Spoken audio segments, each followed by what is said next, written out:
நம்ம காட்டு நெல்லின்னு சொல்லக்கூடிய மரங்களில் வரக்கூடிய பெரிய நெல்லிக்காய் தான் அந்த அளவுக்கு சிறப்பான ஒரு நெல்லிக்கனி. ஒரு நெல்லிக்காய் 2 ஆரஞ்சு பழத்துக்கு ஈக்குவல்.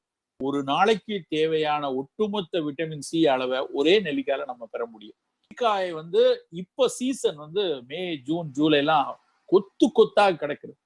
எல்லா இடத்துலயும் நெல்லிக்காய் விளைந்து கிடைக்கிறது. நாம தேடி தேடி வாங்கணும் இந்த நேரத்துல. நெல்லிக்காயினுடைய முழு பலன் வேணும்னா அப்படியே சாறை எடுத்து குடிங்க, இல்ல சவைச்சு சாப்பிடுங்க. அத போய் நான் குலோப் ஜாமுன் மாதிரி நல்ல சக்கரை பாகுல போட்டு விக்கிறாங்க வெளியே. தேனை லைட்டா காமிச்சு நெல்லி தேன் அப்படின்னு விக்கிறான். நான் போய் விசாரிச்சேன், என்னப்பா இவ்வளவு தேன் கிடைக்குதா, இப்படி பண்ணிருக்காங்களா, சாப்பிட்டு பார்த்தா தேன் மாதிரி தெரியலையேன்னு எனக்கு தோணி நான் போய் விசாரிச்சா, சார் தேன் சேர்த்திருக்கோம் சார், ஆனா அது சுகர் கேண்டில தான் அது ப்ராசஸ் ஆயிருக்கு அப்படின்னு சொல்றான். வேதனையா இருக்கு. நம்ம அப்படி சாப்பிடணும் அவசியம் இல்லை. நல்ல நெல்லித்தேன் வேணும்னா வீட்டுல ஒரு நாள் முன்னாடி அதை லேசா ஸ்டீம் பாயில் பண்ணி அதை தேனுக்குள்ள போட்டு அன்னைக்கு மட்டும் சாப்பிடலாம். இல்லைன்னா பெஸ்ட் நெல்லிக்காய் அப்படியே கடிச்சு சாப்பிடுறது, ஜூஸ் பண்ணி சாப்பிடுறது. நோய் எதிர்பார்த்தலுக்கு நம் கை கண்ட கனி அப்படின்னா அது நெல்லிக்கனி தான்.